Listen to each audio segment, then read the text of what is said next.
কাটিবে ঝাড়ের বাঁশ, কেউ বলিবে সর্বনাশ,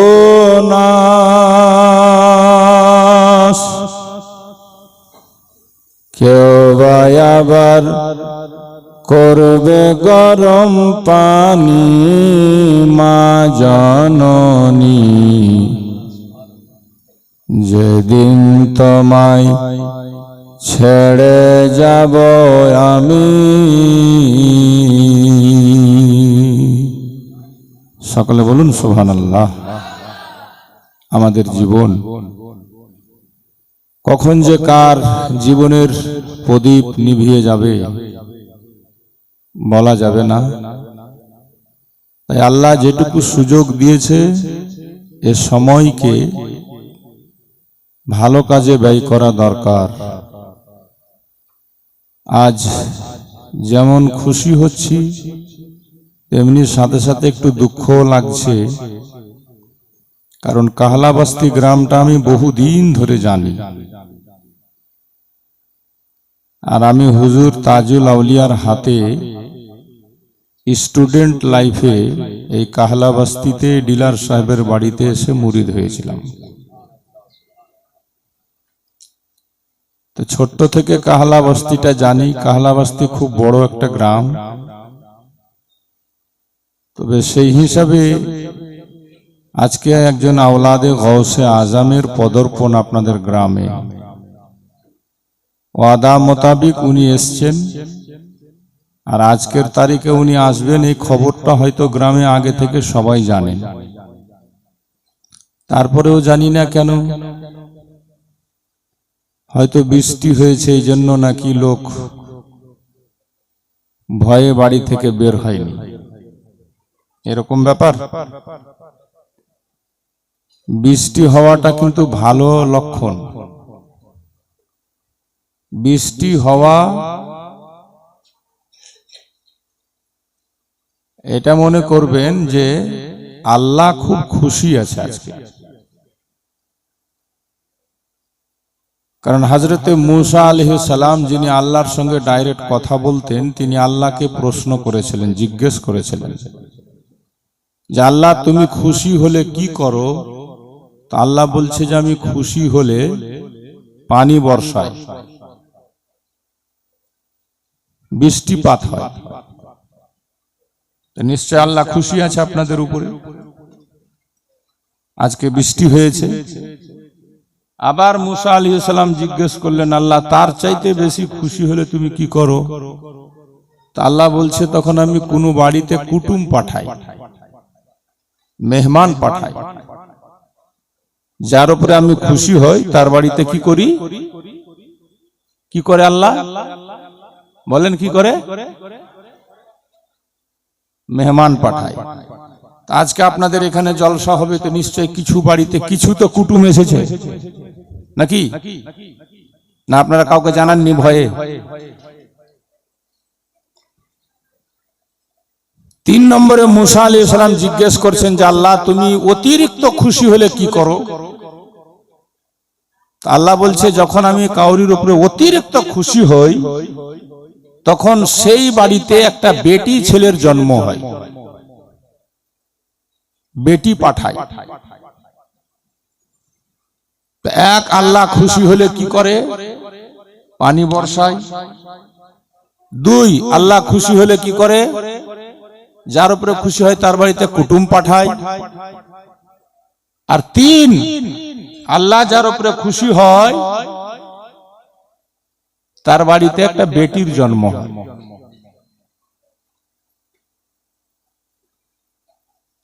আল্লাহ আপনাদের উপরে খুশি আছেন বলে আজকে পানি বর্ষিয়েছেন।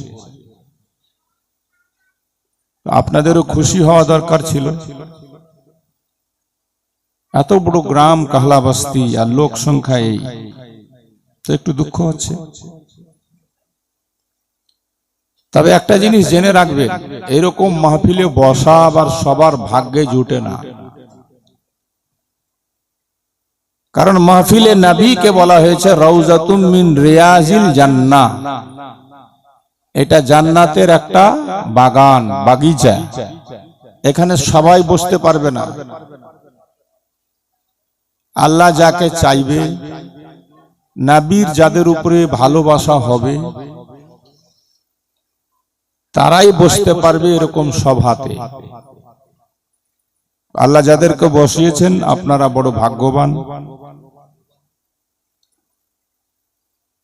আমাদেরকে আল্লাহ তৌফিক দিয়েছেন কিছুক্ষণের জন্য দ্বীনি একটা মাহফিলে, মজলিসে, যেখানে আল্লাহ রসুলের প্রশংসা হচ্ছে, চর্চা হচ্ছে, কোরআন হাদিস বয়ান হচ্ছে। এরকম মাহফিল সম্পর্কে হাদিস শরীফে বলা হয়েছে, ইনদা যিকরি সালিহিনা তুনাজ্জালুর রাহমাহ। যেখানে আল্লাহ ওয়ালাদের চর্চা হয়, গুণগান হয়, গুণকীর্তন হয়, সেই জায়গাতে আল্লাহর রহমত বর্ষিত হয়, রহমতের ফারেশতারা নাজিল হয়। তো আমরা এমন একটা সভাতে বসতে পেরে সর্বপ্রথমে আল্লাহর শুকরিয়া আদায় করি। জোরে বলুন আলহামদুলিল্লাহি রাব্বিল আলামিন। আল্লাহর পরে বিশ্ব নবী, বিশ্ব রসুল, বাবা আব্দুল্লাহ ও আমিনার বাগানের ফোটা একটি মাত্র ফুল জনাবে মুহাম্মদুর রাসূল সাল্লাল্লাহু তাআলা আলাইহি ওয়াসাল্লামের উপর লক্ষ কোটিবার দুরূদ ও সালাম, শান্তির ধারা বর্ষিত হোক। সকলে বলুন আল্লাহুম্মা আমিন। পবিত্র কোরআন থেকে আমি একটি আয়াত কারিমা তেলাওয়াত করেছি, মাশহুর ও মারুফ আয়াতে কারিমা। আল্লাহ পাক বলছেন, ঈমানদারদের উদ্দেশ্যে এই আয়াতের ভিতরে দুটি কথা বলেছেন। জোরে বলুন কটি কথা? এক, আল্লাহ বলছেন ঈমানদারকে উদ্দেশ্য করে, তোমরা আল্লাহকে ভয় করো ভয় করার মতো। আল্লাহ কেন এই কথা বললেন যে তোমরা আল্লাহকে ভয় করো ভয় করার মতো? তার মানে আল্লাহ সবই জানেন, যে আমাকে এক বলে বিশ্বাস করবে, আমার নবীকেও মানবে, ঈমান আনবে। তবে কিছু লোক এমন থাকবে যারা পূর্ণাঙ্গভাবে ভয় করে চলবে না। এই জন্য তো আল্লাহ তাকিদ করে বলছেন, তোমরা ভয় করো ভয় করার মতো। গোটা স্টেজটা যে হিলছে, মাইক ট্যাক সব হিলছে, যে উঠানামা করতে গিয়ে। এক। দুই নম্বর, আল্লাহ বলছেন ওয়ালা তামুতুন্না ইল্লা ওয়া আনতুম মুসলিমুন। আর তোমরা মরে যেও না মুসলমান না হয়ে। তোমরা মরে যেও না মুসলমান না হয়ে।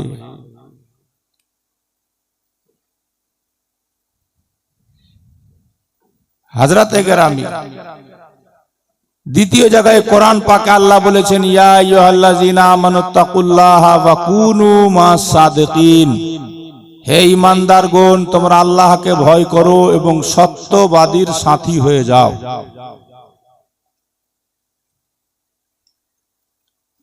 প্রথম কথাটা আল্লাহকে ভয় করো, দ্বিতীয় কথাটা সত্যবাদীর সাথী হয়ে যাও। আল্লাহওয়ালাদের সাথে হাত দাও, আল্লাহওয়ালাদের সাথী হও। তো প্রথমে আল্লাহ বলছেন আগে তোমরা মুত্তাকি হও, ইত্তাকুল্লাহ, আল্লাহকে ভয় করো। আপনি বলবেন আমরা আল্লাহকে ভয় করি না? আমরা আল্লাহকেও ভয় করি, আর আমরা পীরেরও দামান ধরি। তা আমাদের তার ভয়ই নেই, চিন্তাই নেই। তবে অ্যাকচুয়ালি আল্লাহকে ভয় করা যেটার নাম, সেটা কি আমাদের মধ্যে পাওয়া যায়? আমরা কি পুরোপুরি আল্লাহকে ভয় করি? কারণ যদি আমরা আল্লাহকে পুরোপুরি ভয় করি তো যে ব্যক্তি আল্লাহকে ভয় করে সে জীবনে মিথ্যা কথা বলতে, জোরে বলেন, মিথ্যা কথা বলতে পারে পারে না? তাহলে আমাকে আপনাকে দেখতে হবে যে আমি আপনি মিথ্যা কথা বলি কি বলি না। যদি বলি তাহলে ফের আল্লাহকে ভয় কোথায় করলাম? আল্লাহকে যে ব্যক্তি ভয় করে সে জীবনে কাউকে ধোঁকা দিবে না। আমি আপনি যদি কাউকে ধোঁকা দিয়ে থাকি তাহলে ফের আমরা আল্লাহকে কি করে ভয় করি? আল্লাহকে যে ব্যক্তি ভয় করবে সে কোনোদিন ওয়াদা খেলাফ হবে না। কারণ মুমিন বলেই তাকে যে ওয়াদা করলে ওয়াদা খেলাফ না করে। আল্লাহর নবী বলছেন হাদিস শরীফে, আল মুমিনু ইযা ওয়াদা ওয়াফা। মুমিন তাকে বলে যে ওয়াদা করে পুরা করে। বলুন সুবহানাল্লাহ। এবার আমি আপনি নিজেকে পরীক্ষা করি যে আমরা কেমন মুমিন। আমরা ওয়াদা করে আজ পর্যন্ত মানুষের সাথে পুরা করেছি কি? যে কোনো ব্যাপারে।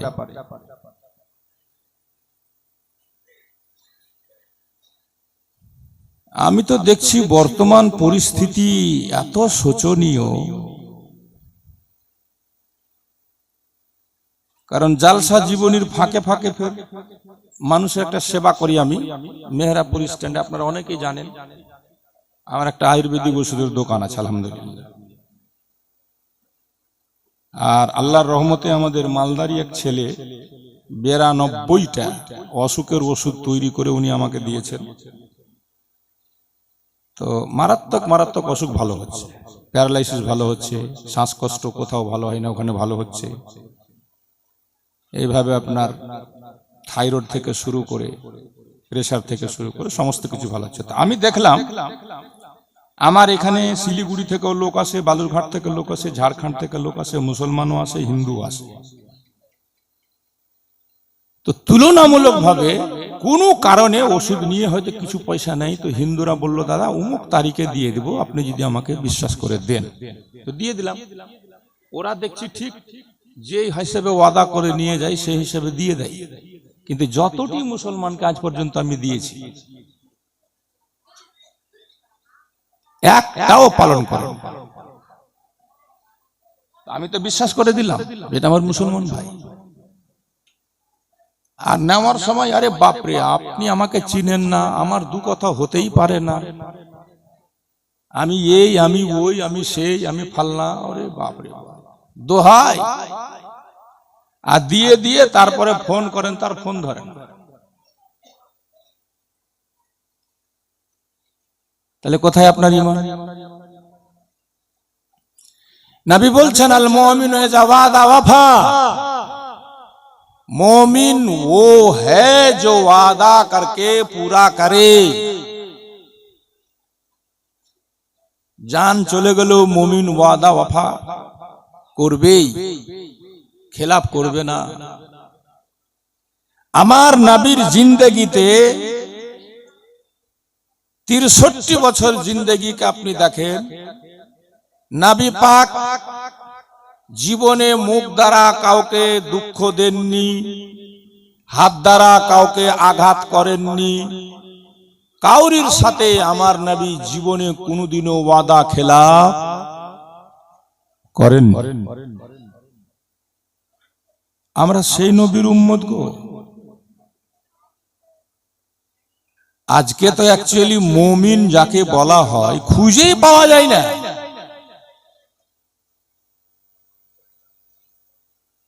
নবীকে জিজ্ঞেস করা হলো মানিল মুসলিম ইয়া রাসূলুল্লাহ, মুসলমান কার নাম?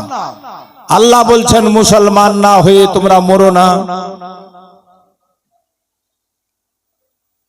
তো মুসলমান কার নাম?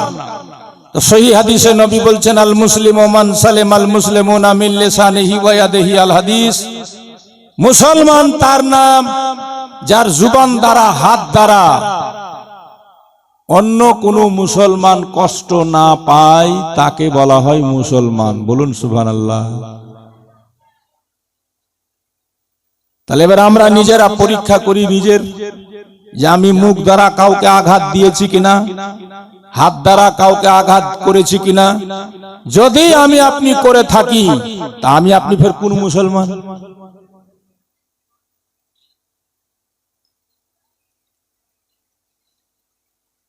বাবাজি ভাই, লম্বা কথা বলার সময় নেই, হুজুর পীর সাহেব কিবলা চলে আসবেন। আল্লাহর ওলি পীর বুজরুগ মেলা আসছে আমাদের এলাকায়, মেলা দেখছেন আপনারা।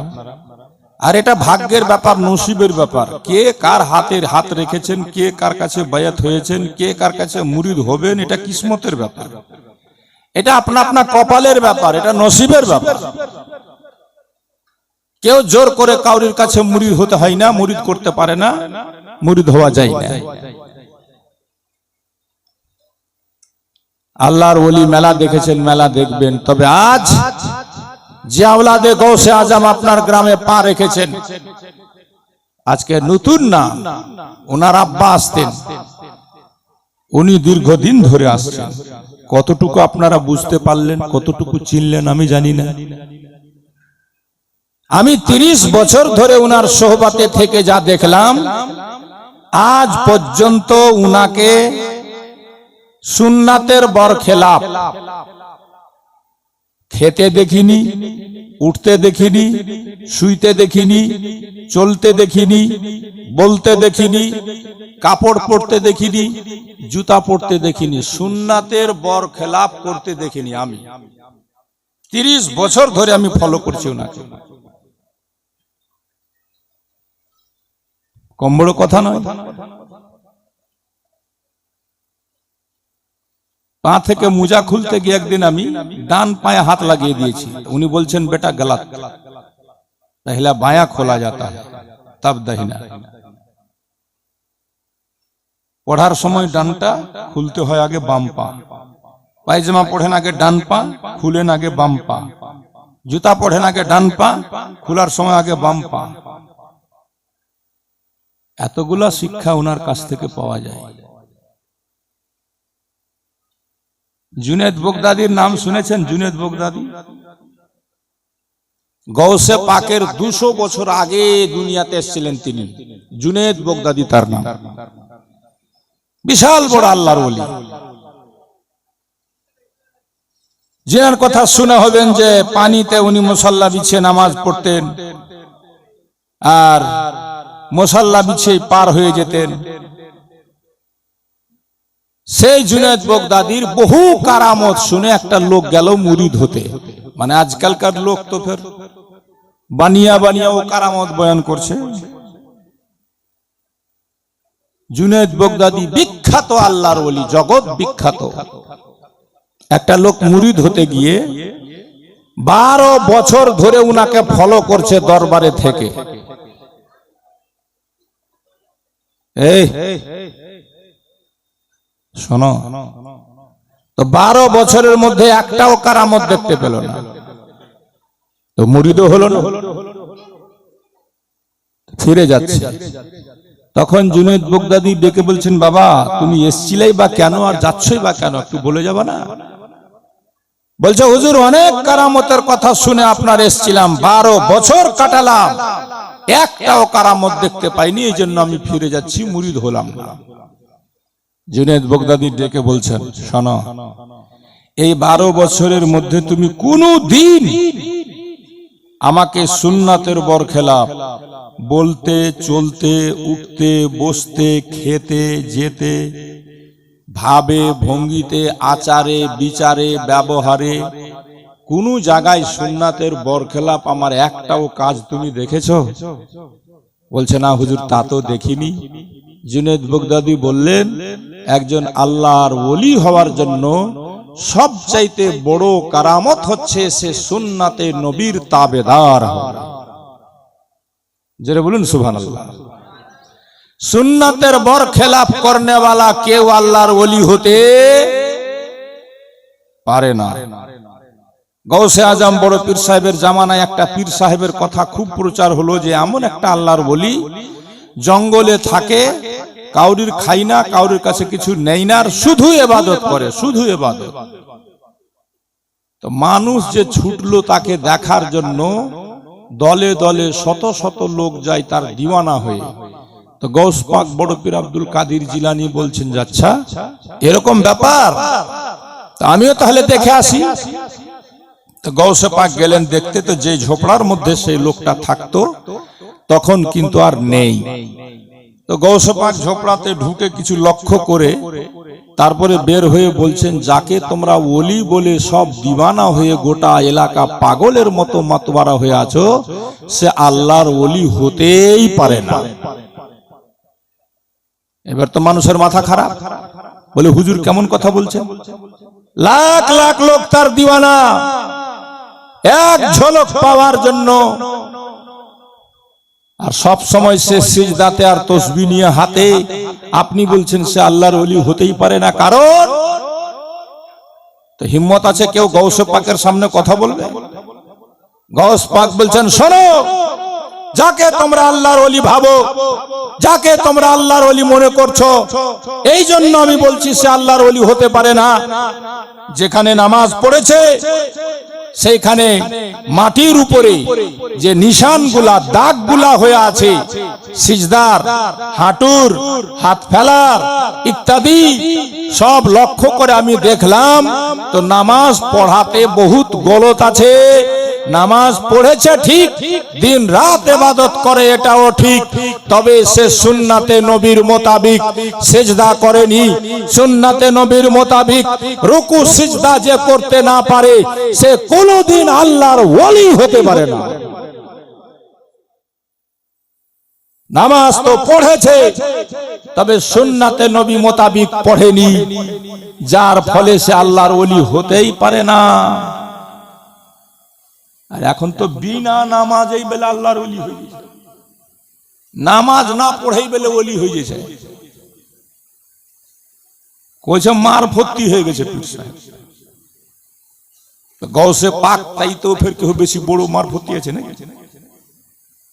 মাওলা আলীর চাইতে বেশি মারফতি। তীর লেগে গেছে যুদ্ধের ময়দানে, তাও নামাজ কাজা করেনি। বলুন সুবহানাল্লাহ। এক ওয়াক্ত নামাজ কাজা হচ্ছিল আসরের, নবী পাক শুয়েছিলেন কোলে, তো কাঁদতে আরম্ভ করলেন নামাজের জন্য। আর আমরা ফের এমন পাকা পক্ত মুরিদান যে পীর সাহেবের হাতে হাত রেখে দিয়েছে, আর বলে নামাজের দরকারই নেই, জান্নাতে চলে যাবো। তো খালি মরে দেখেন না, মরলেই তো বুঝতে পারবেন। শেখ সাদী রহমাতুল্লাহ তাআলা আলাইহি বলছেন, কিয়ামতের মাঠে আল্লাহ জিজ্ঞেস করবে না যে তুমি কোন পীরের হাতে মুরিদ হয়েছিলা। আল্লাহ প্রশ্ন করবে না যে তুমি কবার মাজারে গেছিলা। আল্লাহ প্রশ্ন করবে না যে উরুসে কতদিন ঘুরেছিলা। আল্লাহ প্রশ্ন করবে না যে তুমি আখিয়া পাকের দরবারে গিয়েছিলা কিনা। সর্বপ্রথম কিয়ামতের মাঠে যে প্রশ্নটা করা হবে, রোজে মাহশার জা গুদাস বুয়াত, আব্বালে পুরসিস নামাজ বুয়াত, কিয়ামতের কঠিন দিনে সর্বপ্রথম আল্লাহর দরবারে যে প্রশ্নটা করা হবে সেটা নামাজ সম্পর্কে। জোরে বলেন কি সম্পর্কে? আর আজ সুন্নিরা নামাজ থেকে দূরে। কদিন আগে দেখলাম একটা লোক মাইকে এলান করছে যে ভাই সব একটা জরুরি এলান, বিশেষ বিজ্ঞপ্তি, রমজান মাসে কিছু নামাজিদেরকে দেখতাম মসজিদে, এখন তাদের খোঁজ পাচ্ছি না। যদি আপনারা তাদের খোঁজ পেয়ে থাকেন অমুক নম্বরে মিস কল দিবেন।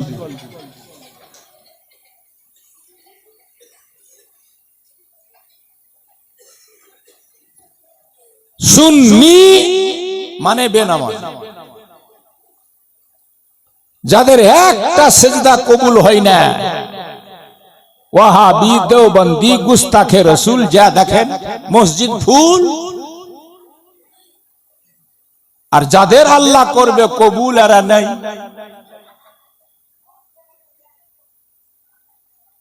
মানে ওই যে পীর সাহেবের নারা লাগিয়ে দিয়েছে আমরা পার, উরুস মানিয়ে নিলাম মনে করছে আমরা পার, চাদর চড়িয়ে দিলাম মাজারে আমরা পার, খিচড়ি খাইলাম আমরা পার, জুলুস করলাম আমরা পার। এত সহজ? মরিয়া দেখে। পীর সাহেবের সঙ্গে গেছি, দার্জিলিং পাহাড়ের উপরে প্রোগ্রাম চলছে, 6-7 দিনের সফর ছিল। তো প্রথম গেছি, পাহাড়ে একটু ঘুরছি এদিক ওদিক, আর ওখানে তো গাড়ি ঘোড়া পাহাড়ে সেরকম চলে না, হেঁটে হেঁটেই ঘুরতে হয়। ক্লান্ত হয়েছি, তাকরির করেছি, আবার রাত্রিবেলা ঘুমিয়ে আছি অন্য ঘরে।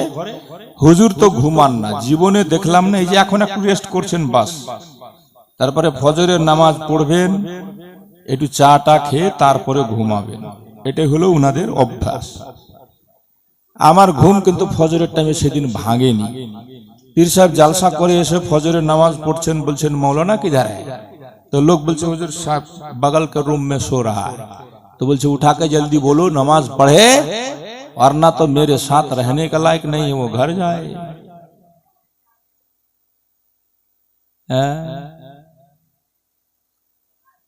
আর কোন পীর সাহেব বলে দিয়ে রাখে যে তোরা মুরিদ হয়ে গেলি, তার ফের কি চিন্তা, সব পার হয়ে যাবে। আরে ময়রা দেখ না, খালি সুযোগ পাবি না বাপ কহার। কবরে খালি যায় থাক। আল্লাহর নবী সহিহ হাদিসে বলেন, قال النبي صلى الله عليه وسلم إن القبر أفضل منزل من منازل الآخرة فمن ينجو منه فما بعده أيسر منه ولم ينجو منه فما بعده أشد منه وكما قال النبي صلى الله عليه وسلم বলুন সুবহানাল্লাহ। নবী বলেন, মানুষের মরার পর প্রথম মঞ্জিল হলো কবর। এই কবরের হাত থেকে যারা পরিত্রাণ পাবে না, তাদের হাসর নাসর পুলসিরাত মিজান আরো কঠিন হয়ে যাবে।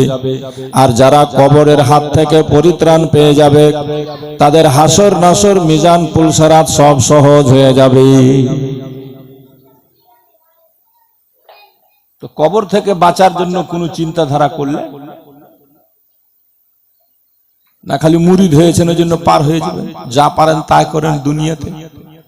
রক্তের গরম, পাটির গরম, টাকার গরম, ন্যায় অন্যায় সব খায়। বেরাদার বন্ধুগণ ভাই, আল্লাহ বলেন ইত্তাকুল্লাহ হাক্কা তুকাতিহ, হে বান্দা ঈমানদার, আল্লাহকে ভয় কর, ভয় করার মতো। আল্লাহকে দেখে ভয় কর, ভয় করার মতো। পুরোপুরি মুমিন মুসলমান না হয়ে মরে যাস না। যে ব্যক্তি আল্লাহকে পুরোপুরি ভয় করবে, এক ওয়াক্ত নামাজ কাজা করে থাকতে পারবে না। যে ব্যক্তি আল্লাহকে ভয় করবে, কখনো বাপ মাকে আঘাত দুঃখ দিবে না। বেরাদার, আপনি পীরের মাজারে মাজারে ঘুরে বেড়ান, আর বাপকে দুঃখ দিয়েছেন, মাকে আঘাত দিয়ে রেখেছেন, বাপ মায়ের খবর নেই, আর পীর সাহেবের উরুসে উরুসে দৌড় মেরে বেড়াচ্ছেন।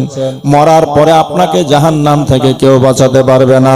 মা যদি একবার আ করে দেয়, বাপ যদি একবার দুঃখ পেয়ে থাকে আপনার উপরে, 50 বার হজ করে এসে মরলেও আপনি জান্নাতের খুশবু পাবেন না। যার বাপ মা যার উপরে রাজি, আল্লাহ তার উপরে রাজি। বাপ মা যদি নারাজ হয়ে যায়, আল্লাহ নারাজ হয়ে যাবে। কারণ আল্লাহ নিজের ইবাদতের পাশাপাশি বাপ মায়ের খিদমতের কথা ডাইরেক্ট কোরআন পাকে আল্লাহ বলেন। আল্লাহ বলেছেন, ওয়াবুদুল্লাহ ওয়ালা তুশরিকু বিহি শাইয়্যা ওয়া বিল ওয়ালিদাইনি ইহসানা। আল্লাহ বলছেন শুধুমাত্র আমার ইবাদত করো, আমার সঙ্গে কাউকে শরীক করবা না। পাশাপাশি আল্লাহ তখনই বলছেন, তারপরে তোমার বাপ মায়ের খিদমত করো। বলুন সুবহানাল্লাহ। মায়ের ওষুধের পয়সা জুটে না, বাপের জন্য এক টাইম খাবার নিয়ে দিতে পারলো না ভালো। বাপ কষ্টে, মা দুঃখে, আর বেটা পীর সাহেবের পিছে পিছে ঘুরছে, চলে যাবে জান্নাতে। খালি মরো না, মরলেই তো বুঝবে। আর কখন যে তুমি মরবা তার কোনো গ্যারান্টিও নেই। 5 ওয়াক্ত মসজিদ থেকে ডাকা হচ্ছে তোমাকে, হাইয়া আলাস সালাহ,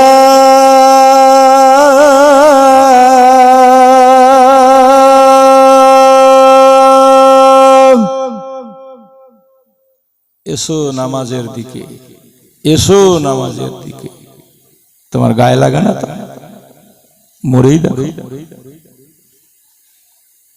আজ পড়বো কাল পড়বো, মরে গেল, সময় নেই। কে যে কখন দুনিয়া ছেড়ে চলে যায়। হ্যাঁ, আজকে জালসাতে বসে আছে, কালকে লোকটা মারা যাবে, এরও কোনো গ্যারেন্টি নেই। আছে বলেন, আছে? জোরে বলেন আছে। আজকে যদি সকালে গিয়ে তুমি না উঠো, মারা যাও, তো সকালবেলা কি হবে? কেউ বাঁশ কাটবে, কেউ গরম পানি করবে, কেউ আফসোস করবে, হাই রে বাপ, কালকেই তো দেখলাম, আজকে মরে গেল। এই জন্য কবি বলছে, কেউ কাটিবে ঝাড়ের বাঁশ, কেউ বলিবে সর্বনাশ,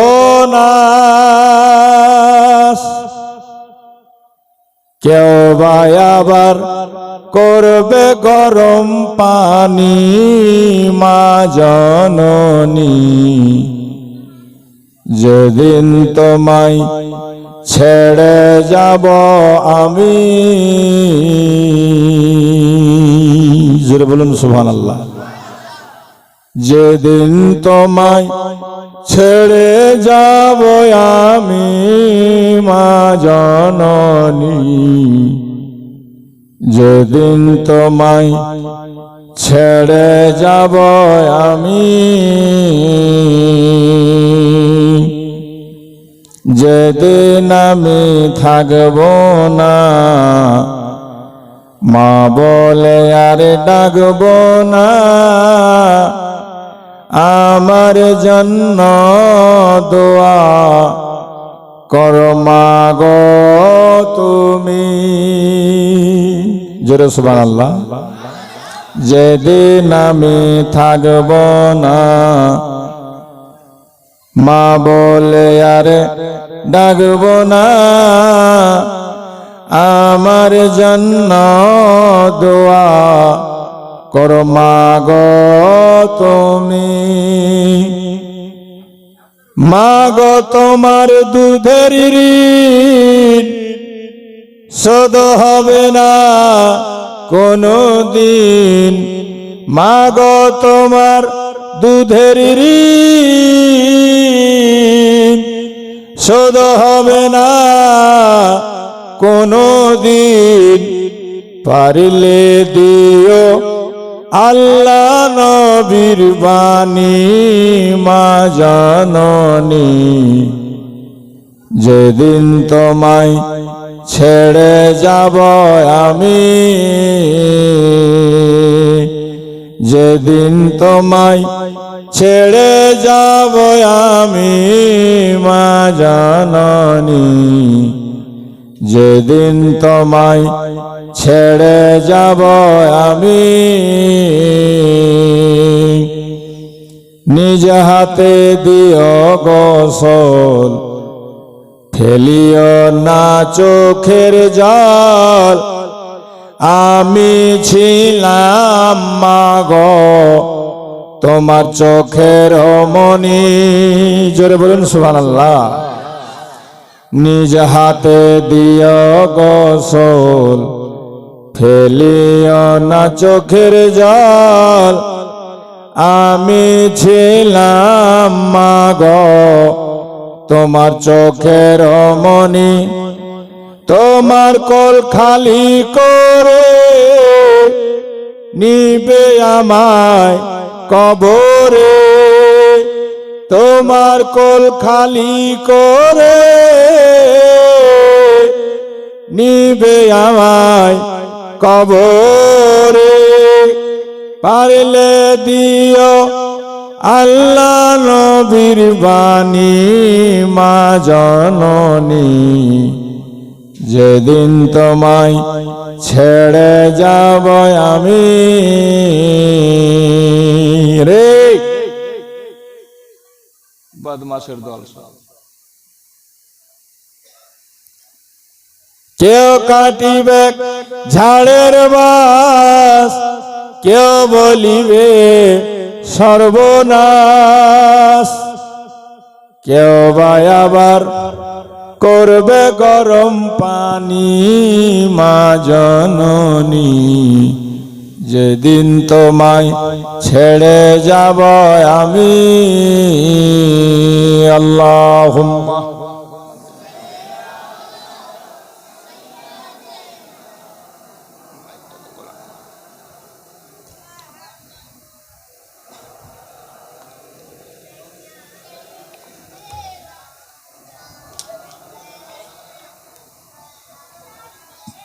তো বাবাজি ভাই, আল্লাহ পাক যে কথা কয়, ঈমানদার তোরা আল্লাহকে ভয় কর, ভয় করার মতো।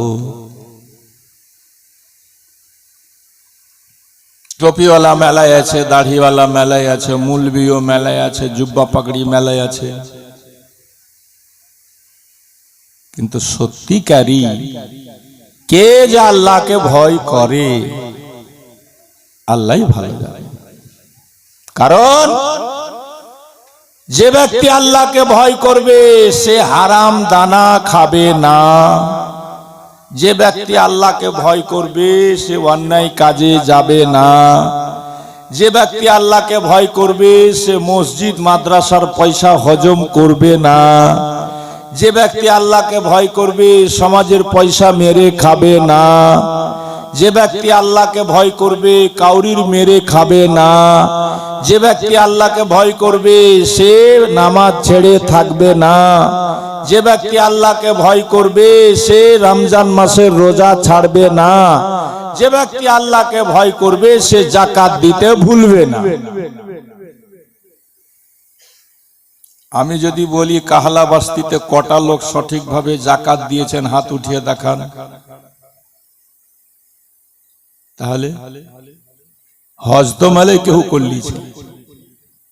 আর আজকাল যাদের উপর হজ ফরজ ওরা হজ ছেড়া সস্তা পেয়ে খালি উমরাতে দৌড়েছে। হ্যাঁ, হজ ফরজ, ফরজ না ছে কইরা উমরাতে দৌড়েছে সস্তা পেয়া ৮০,০০০, ৭৫,০০০। ফ্যাশন হয়ে গেছে মানুষের এখন উমরা করা, কিন্তু ওর উপরে অ্যাকচুয়ালি হজ ফরজ হয়ে আছে।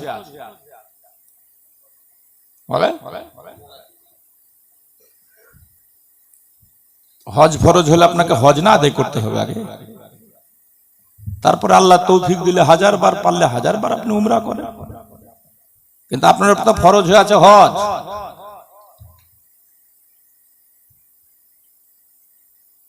আর হজ করার আগে ফরজ হয়েছে যাকাত।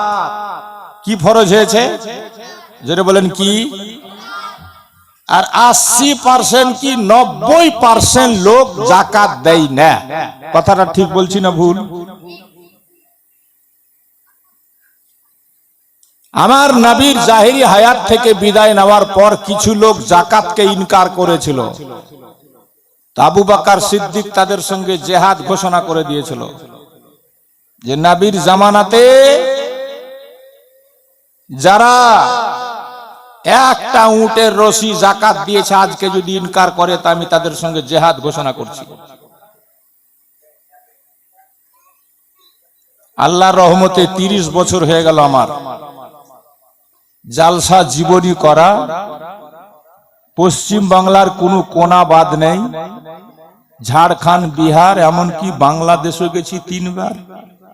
গতবার বোম্বাইও গেছিলাম ৪টা প্রোগ্রাম, আল্লাহ নিয়ে গেছে। আমি যে খুব বড় বক্তা তা নয়, এটা আল্লাহ পাকের মেহেরবানি। আল্লাহ যেখানে যার রুজি রুটি রেখেছে সেখানে ঠিক তাকে পৌঁছেই দেয়। তো বেশিরভাগ জায়গাতে যখন এই প্রশ্নটা আমি করি যে সঠিকভাবে কারা কারা যাকাত দিয়েছেন হাত উঠিয়ে দেখান, তো হাতই উঠে না। মসজিদের ইমাম সাহেবের উপরে যাকাত ফরজ, যাকাত দেয় না, তাহলে ওই ইমামের পিছে নামাজ পড়ে আপনারও কোনো লাভ হয় না। শুনালেন? বক্তার উপরে যাকাত ফরজ, ও যাকাত দেয় না, ও বক্তার বক্তব্য শুনে আপনার কোনো উপকার হবে না। পীর সাহেবের উপরে যাকাত ফরজ, পীর সাহেব যাকাত দেয় না, ওর কাছে মুরিদ হয়ে আপনার লাভ হবে না। ফরজকে যে তরক করে ওর কাছে মুরিদ হয়ে লাভ হবে? পীর সাহেবের উপরে নামাজ ফরজ নেই, নামাজই পড়ে না, তোর কাছে মুরিদ হয়ে লাভ হবে? জাকাত ফরজ হয়ে গেছে, জাকাত দেয় না, ওর কাছে মুরিদ হয়ে লাভ হবে? আজ মুসলমান খুব পিছিয়ে আছে এই ব্যাপারে। উলামায়ে কেরামের কাছে বসে বছরের শেষে পারলে রমজান মাসে, সে তো যে কোনো মাসেই আপনি জাকাত দিতে পারেন, তবে রমজান মাসে দিলে বেশি স্বভাব। হিসাব কষে আলিম ওলামার পরামর্শ নিয়ে কটা লোক জাকাত দিয়েছেন আমাকে বলেন না। কাহালাবাস্তিতে কাহুরির উপরে জাকাত ফরজ না? 99% লোকের উপরে বর্তমানে জাকাত ফরজ। 99% বর্তমান যুগে লাখ লাখ টাকা আপনি জমা রেখেছেন, বিজনেসে লাগিয়ে রেখেছেন, বিজনেসের জন্য জমি কিনে রেখেছেন, সোনার চাঁদিতে বাড়ি ভরে রেখেছেন, জাকাত দিচ্ছেন না। জাকাত পুরুষের উপরেও ফরজ হয়, জাকাত মহিলার উপরেও ফরজ হয়। আমার নবীর জামানায় একটা মেয়ে সোনার বালা পড়ে রাসূলুল্লাহর সামনে এসেছে, বলে ইয়া রাসূলুল্লাহ, আমার কি এই সোনার বালাগুলোর জাকাত দিতে হবে? নবী বলছেন অবশ্যই দিতে হবে। আমি তো আমাদের হুজুরকে দেখেছি, আগে বাপ বেটা পান খেতেন, তো পানের একটা ডিব্বা থাকতো সাথে, ডিব্বা। তো বোম্বাইয়ের একজন হুজুরকে একটা চাঁদির ডিব্বা দিয়েছিল, চাঁদির ডিব্বা, প্রায় হাফ কিলো না 250 গ্রাম ওজন। तो हुजूर बोलছেন बाबू देखो ये डिब्बा ये भी एक मुसीबत है, हर साल हमको इसकी जाकात देना पड़ता है। पानेर डिब्बाटारो जाकात দিতে হচ্ছিল। হুজুর দিতেন। তো আমরা এগুলো জিনিস বুঝারও চেষ্টা করি না, আলিম ওলামার সঙ্গে পরামর্শও করি না, যে যেমন পারছি তেমনি করে জীবন কাটাচ্ছি। মরে গেলে না বুঝতে পারবেন। আরে খাবার যেটা খাই সেটাও হারাম না হালাল এটা দেখার দরকার নাই, যে যেটা পারছে খাচ্ছে। মরলে না বুঝতে পারবে। আর তাতে আমরা খাঁটি মুমিন, খাঁটি জান্নাতি, একদম দুনিয়াতে সবই কিছু ডাঙ্কা পিটে দিচ্ছি, জান্নাতের সার্টিফিকেট পর্যন্ত বাঁটছি। হ্যাঁ, যে আমরা পীর ধরেছি তো আমরা জান্নাতি। এটা 100 বার রাসূলুল্লাহ বলেছেন, মান ক্বালা লা ইলাহা ইল্লাল্লাহ ফাদাখালাল জান্নাহ। অন্তর থেকে যারা কলমা পড়েছে, নবীকে মেনেছে, আল্লাহকে এক বলে বিশ্বাস করেছে, আখিরাতকে বিশ্বাস করে, তারা মুমিন, তারা তো একদিন যাবে জান্নাতে, এতে কোনো সন্দেহ নেই। কিন্তু যে আমলগুলো আমার উপরে আপনার উপরে বর্তায় সেগুলো ছেড়ে আর আপনি ডাঙ্কা পিটে বেড়াচ্ছেন যে আমি জান্নাতি, আমরা জান্নাতি, আমরা জান্নাতি, এটা 100 বার। আহলে সুন্নাত ওয়াল জামাত হচ্ছে জান্নাতি দল, এতে কোনো সন্দেহ নেই। তা বলে এটা নয় যে আমরা নামাজ পড়বো না, রোজা রাখবো না, জাকাত দিব না, আর আমরা সব একদম জান্নাতি। নবীর শাফাতে একদিন জান্নাতে আমরা যাব, এটা 100 বার। তবে তার আগে আমার উপরে আপনার উপরে যে নামাজ ফরজ হয়েছে, আমি আপনি জেনে শুনে নামাজ কাজা করে বসে থাকবো, তার যে সাজা, এই সাজাটা নিতে পারবেন তো? রমজান মাসের রোজা ছেড়ে দিয়ে আপনি বসে আছেন কাজা করে, তার যে সাজা, এই সাজাটা ভোগ করতে পারবেন তো? বেরাদার, প্রকৃত মুমিন, প্রকৃত মুসলমান যদি দেখতে হয়, চলুন আমার রাসূল পাকের জামানায়, যে জামানাকে নবী আমার নিজের মুখে বলেছে খায়রুল কুরুনে কারনি, সবচেয়ে উত্তম যুগ হচ্ছে আমার যুগ, তারপরে তারপরের যুগ, তারপরে তারপরের। সে সুন্দর যুগের আমার নবীর সুন্দর সাহাবীরা, যারা আমার নবীকে দেখে ঈমান এনেছে, কলমা পড়ে মুসলমান হয়েছে, ইমানের সহিত দুনিয়া ছেড়ে গেছে তাদেরকে বলা হয় সাহাবী। যে সাহাবীদের সম্পর্কে নবী বলেছেন আসহাবী কান নজুম বিআইয়িহিম ইক্তাদাইতুম ইহতাদাইতুম, আমার সমস্ত সাহাবা হচ্ছে আকাশের নক্ষত্রের ন্যায়, যার তোমরা অনুসরণ করবে হেদায়েত পেয়ে যাবে। বলুন সুবহানাল্লাহ। সে সাহাবীদের মধ্যে একজন সাহাবী 5 ওয়াক্ত নবীর পিছে নামাজ পড়ে, তবে এক ওয়াক্তে দোয়া পর্যন্ত করে না, সালাম ফিরিয়ে মসজিদ থেকে তাড়াহুড়ো করে বেরিয়ে যায়। সাহাবায়ে কেরামরা প্রশ্ন করলো, ইয়া রাসূলুল্লাহ, ইয়া হাবিবাল্লাহ, নবী গো, আপনার অমুক সাহাবী আমাদের অমুক ভাই জোহরের পর জামাত পড়ার পরে আপনার কাছে বসে থাকে, হাদিস কোরআন শুনে, মাসলা মাসাইল শুনে, আসরের পর বসে, মাগরিবের পর দোয়া করে, এশার পর দোয়া করে, ফজরের নামাজের পর দোয়া করার অপেক্ষা করে না, সালাম ফিরিয়ে তাড়াতাড়ি বাড়ি চলে যায়। ইয়া রাসূলুল্লাহ, কারণ কি আমরা জানতে চাই। আমার নবী বললেন, ঠিক আছে আসতে দাও। সেই সাহাবী আসলো, বেরাদার সেজে যায়, নবীও তো জানতো। আমার নবী তাকে কোনোদিন আপত্তিও করেনি, প্রশ্ন করেনি। সাহাবায়ে কেরামরা আপত্তি করলেন, নবী আমার তাকে দাঁড়াতে বললেন, তুমি ফজরের নামাজের পর কিছুদিন থেকে দোয়া পর্যন্ত করো না, দোয়া করার আগে মসজিদ থেকে বেরিয়ে যাও কেন? সাহাবী বলছে, ইয়া রাসূলুল্লাহ, ইয়া হাবিবাল্লাহ, নবী গো, এমন এক জায়গাতে আমার বাড়ি, আমার প্রতিবেশীতে একজন ইহুদির বাড়ি। ইয়া রাসূলুল্লাহ, ওই ইহুদির আঙ্গনাতে আছে একটা খেজুরের গাছ। এখন গাছে খেজুর ধরে খেজুর পাকার সময়, মদিনায় রাত্রি বেলা ঠান্ডা বাতাস যখন বয়, জোর জোর করে খেজুর মাটিতে পড়ে যায়। খেজুর মাটিতে পড়তে গিয়ে কিছু তার আঙ্গনায় পড়ে, কিছু আমার আঙ্গনায় পড়ে যায়। আমার বাড়িতে ছোট্ট ছোট্ট বাচ্চা আছে, ইয়া রাসূলুল্লাহ, আমি এই জন্য দেরি করি না, আমার বাড়ি থেকে মসজিদ থেকে বাড়িতে ফেরার আগে যদি আমার বাচ্চাদের ঘুম ভেঙে যায়, অন্যের গাছের পড়া খেজুর তারা যদি মুখে দিয়ে দেয়, আমি কাল কিয়ামতের মাঠে তাদের গার্জেন হয়ে, বাপ হয়ে আল্লাহর সামনে কি জবাব দিব? জোরে বলেন। মুমিনে কামিল হলো আর না, আল্লাহ মুমিনে কামিল হতে বলছে। ভয় কর, ভয় করার মতো মরে যেও না পুরোপুরি মুসলমান না হয়ে। আমরা তো যা পাই সব খেয়ে হজম করে যাই।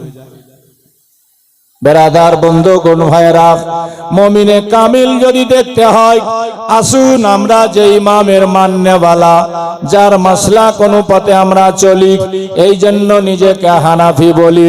ইমামে আজম আবু হানিফা, যার নাম, বিরাট বড় কাপড়ের দোকানদার ছিলেন তিনি। ব্যবসা করাকে আল্লাহ হালাল বলেছে, সুদ খাওয়াকে আল্লাহ হারাম বলেছে।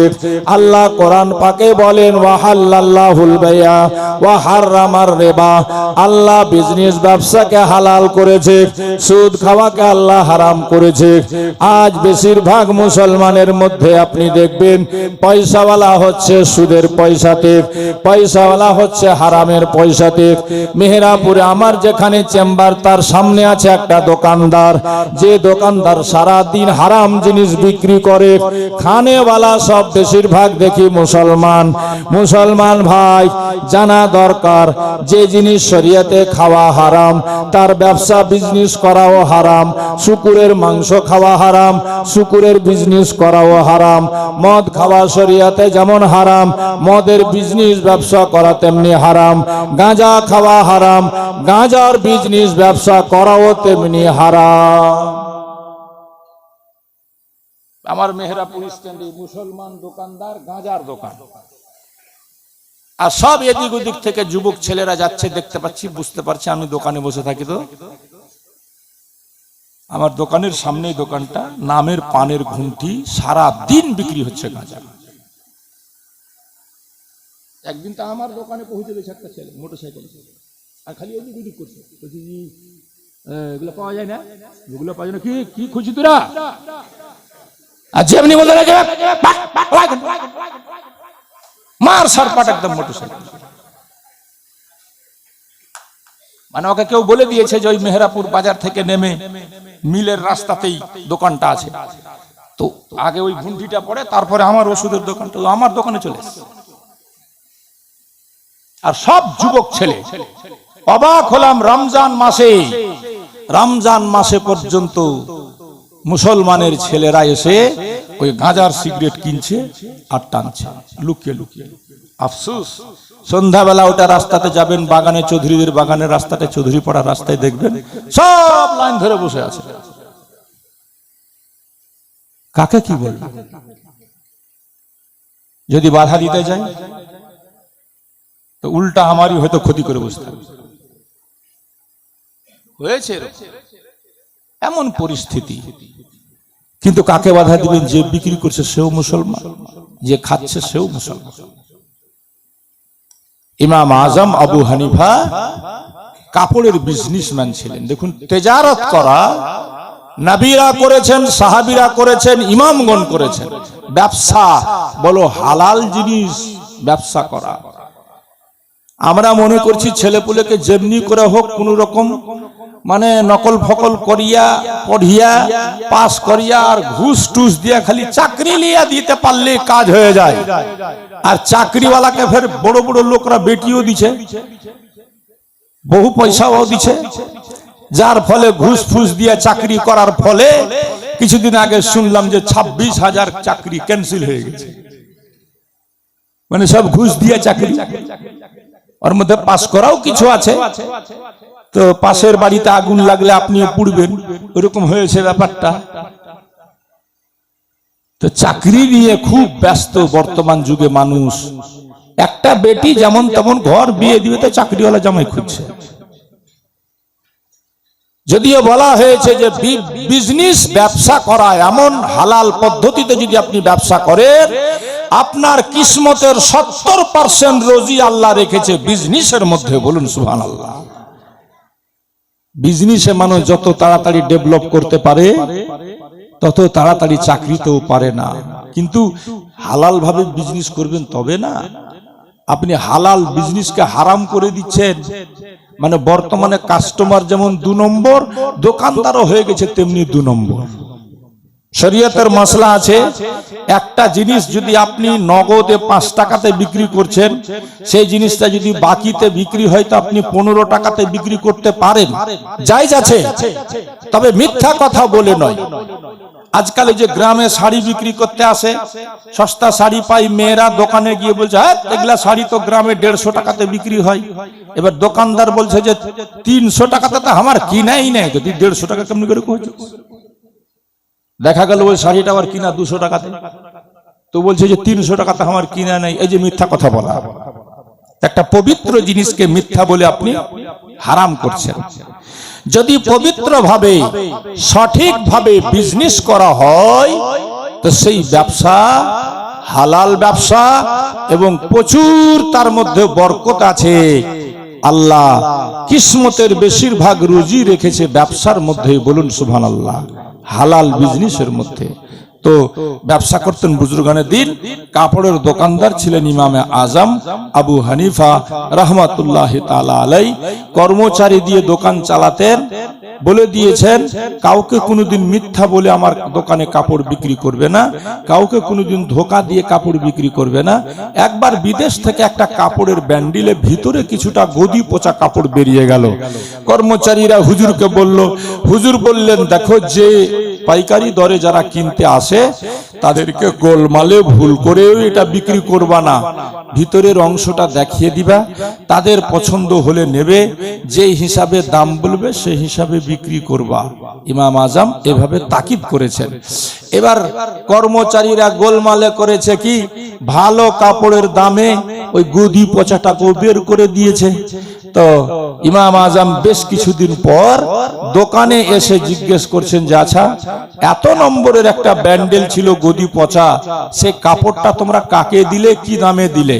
এরা বলছে হুজুর গোলমালে ভালো দামে পার করে দিয়েছি। আমি আর আপনি থাকলে তো খুশি হয়ে কর্মচারীদেরকে বলতাম যা তাহলে তোরা চা মিষ্টি খেয়ে আয়, 500 টাকা আমি দিচ্ছি। ইমাম আজম রাদিয়াল্লাহু তাআলা আনহু বলছেন, সঙ্গে সঙ্গে দোকান থেকে বেরিয়ে যাও, শাটার ফেলো, আর ওই ব্যান্ডেল কাপড় যত টাকাতে বিক্রি করেছো টাকা বের করো। সম্পূর্ণ গরিবকে, দুঃখীকে তিনি বেটে দিলেন। বলুন সুবহানাল্লাহ। একটা টাকা বাড়িতে নিয়ে গেলেন। তাহলে কার নাম হালাল বিজনেস? আর আপনি তো ধোঁকা দিয়ে যত বোকা বানাতে পারেন মানুষকে। 2 নম্বরই জিনিস, খালি আসল একবারে গ্যারেন্টি মার্কা কহে বিক্রি করতে পারলেই হয়ে গেল। এর নাম বিজনেস নয়, এর নাম ধোঁকাবাজ। বেরাদার বন্ধুগণ, বাবাজি ভাই, এই ইমাম আজম আবু হানিফার কাছে একটা লোক একদিন মশলা জানতে যায়। লোকটা বড় গরিব, জমি জায়গা তেমন নেই, অল্প জমি, বাল বাচ্চা বেশি, তাতে কুলাই না। পাশে একটা জমিদারের ওয়াদার জমি পড়ে আছে পতিত। জমিদার দেখতেও যাই না, ঘুরতেও যাই না, পতিত জমি পড়ে আছে।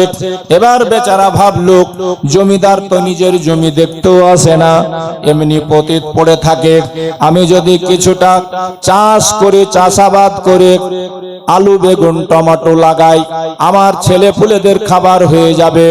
এমনি করে সেই লোকটা খেতে খেতে হঠাৎ একদিন মনে পড়ল, এটা অন্যের জমি, আমার জন্য চাষ করে খাওয়া জায়েজ হচ্ছে কি হচ্ছে না।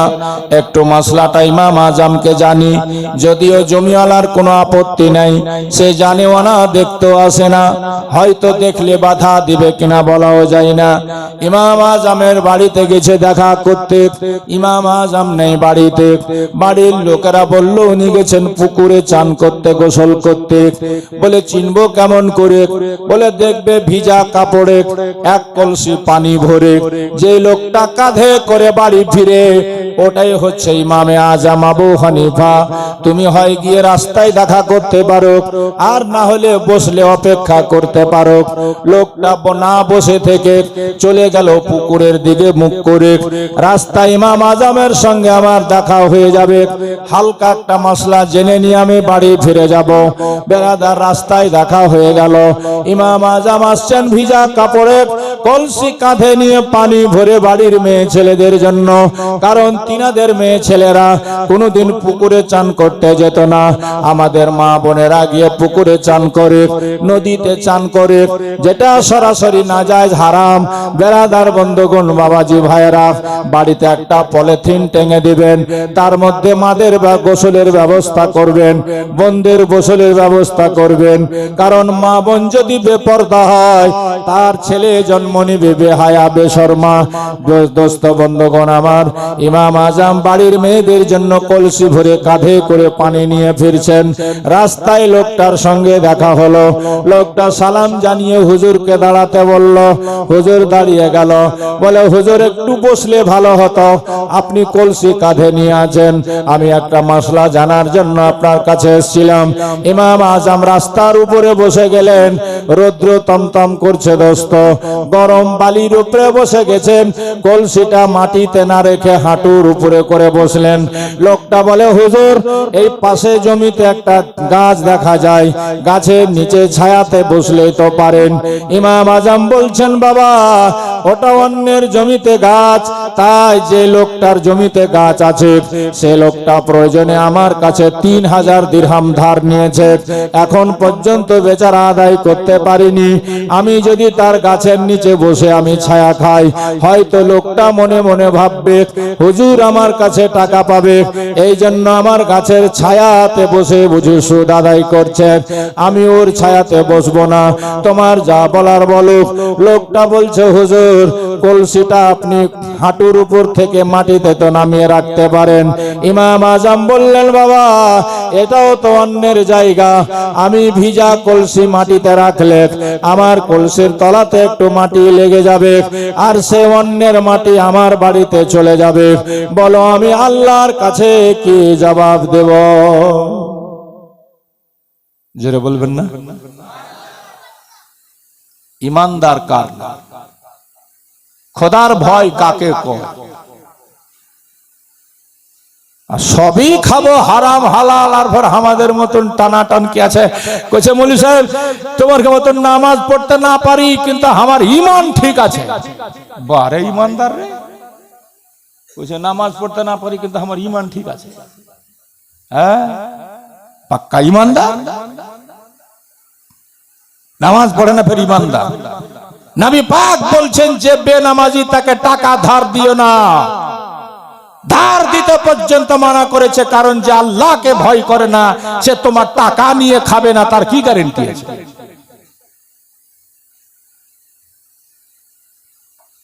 বাবাজি ভাইরা আমার, কাহলার মসজিদ শানদার শাহী মসজিদ হচ্ছে, দেখে মন ভরে গেল।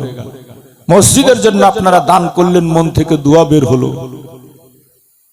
তবে এই শাহী মসজিদ আর বড় বড় মিনারওয়ালা মসজিদ আর মার্বেল আর টাইলসওয়ালা মসজিদ দেখে আল্লাহ খুশি হবে না। আল্লাহ খুশি হবে সেই মসজিদওয়ালাদের উপরে, সেই গ্রামবাসীদের উপরে। তাদের যদি টাটিরও মসজিদ থাকে, মাটিরও মসজিদ থাকে, কিন্তু সবাই যদি গিয়ে সেই মসজিদকে সিজদা দিয়ে ভরে দেয়, তা আল্লাহ সেই গ্রামবাসীদের উপরে খুশি হবে। কথাটা বুঝতে পেরেছেন? আর মসজিদ বানিয়ে ছেড়ে দিলেন। আমি ওই আপনার আশাপুর, চাঁচল, বিলাডাঙ্গি একবার জীবনী করতে গেছি বহুদিন আগে। তো দেখছি ইমাম সাহেব একলাই আজান দিচ্ছে, একলাই নামাজ পড়ছে। তো আমি জিজ্ঞেস করলাম, ভাই ব্যাপার কি গো, এই গ্রামের কেউ নামাজ পড়তে আসে না?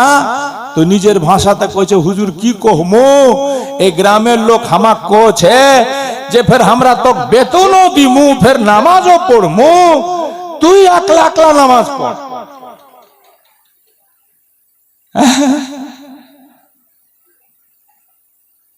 আফসোস, বলছে বেতনও দেমু, ফের খানাও খিলামু, ফের নামাজও পড়মু, তুই একলা একলা নামাজ পড়।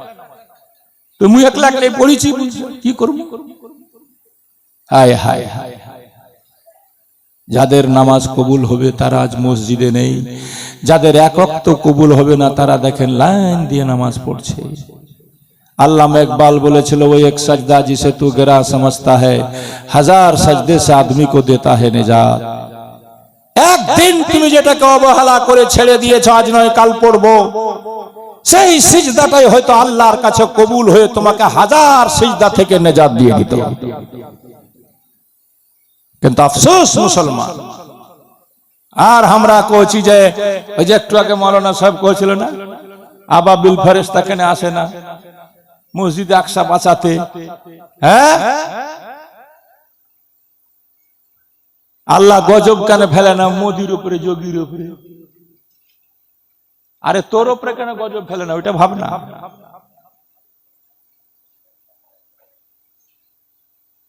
আমি আপনি যে কোন জায়গাতে বাদ নেই। আল্লাহর নবী বলছেন 3 প্রকারের মানুষ জান্নাতে যাবে না। কয় প্রকার? জোরে বলেন কয়? এক, যার সাবালিকা বেটি ঘর থেকে বের হয় বেপর্দা, চুল দেখা যায়, দুল দেখা যায়, রূপের বাহার, রঙের বাহার, বাপ দেখে মেয়েটাকে পর্দার জন্য কড়াকড়ি করে না, সেই বাপ হাজি হোক, গাজী হোক, মুলবি হোক, মুফতি হোক, পীর সাহেব হোক, নামাজি হোক, যে হোক, জান্নাত যাবে না। আজকে দুঃখ লাগে, জালসার কোনটা মেলাতে হয়তো অমুসলিমের কোন মেয়ে ছেলে আসে না, কিন্তু অমুসলিমদের মেলাতে মুসলমান মেয়েরা ঘুরে বেড়ায়। স্কুলে সরস্বতী পূজা হলে মুসলিম মেয়েরা শাড়ি পরে স্কুলে পূজা দিতে যায়। পূজা দেওয়াই বলে। কোন মুসলমান আপনি? কেন গেল আপনার মেয়ে? আপনি বাপ হিসাবে আপনার দায়িত্ব ছিল। রাসূলুল্লাহ বলেন, ছেলে মেয়ে 7 বছর হলে নামাজের হুকুম করো, 10 বছর হলে মেরে নামাজ পড়াও। কই করলেন? তো বাপই তো মনে করছে যে নামাজ মাফ হয়ে গেছে, মুরিদ হয়ে গেছে, আমি তার নামাজ পড়ে কি হবে? তো ছেলে পুলে আর পড়বে? হ্যাঁ, খালি উরুস ঘুরে মাফ হয়ে যাবে? হ্যাঁ, আমি দেখলাম তো কিছু লোককে কইছে পীর সাহেবের বাড়িতে এসে ফের নামাজ কিসের? নাউজুবিল্লাহ মিন জালিক। তওবা আস্তাগফিরুল্লাহ রাব্বি মিন কুল্লি। গৌসে পাক মাদারজাদ ওলি হয়ে দুনিয়াতে এসেছিলেন, জীবনে এক ওয়াক্ত নামাজ কাজা ছিল না। ইমাম হাসান হোসেন নবীর নওয়াসা ৭২ খানা তীরবিদ্ধ হয়ে নামাজ থেকে দূরে থাকলো না। আর আজ আমরা নিজেকে তাদের মানने वाला বলি। हुसैन का दामन नहीं छोड़ेंगे, गौस का दामन नहीं छोड़ेंगे, पीर का दामन नहीं छोड़ेंगे, और मस्जिद में कभी हम लोग नहीं चढ़ेंगे। है ওই যে একটা লোকের বলে গরু ঘুরছে মসজিদে, তো মৌলভী সাহেব বাঁশ নিয়ে ঠাঠাইছে গরুটাকে, তো গরুওয়ালা দেখতে পেয়ে দৌড়ে চলে এসেছে, কইছে এই ইমাম সাহেব কেন গরুটাকে মারছেন? কইছে গরুটাকে মারবো না মানে? মসজিদ কি গরুর ঘোরার জায়গা নাকি?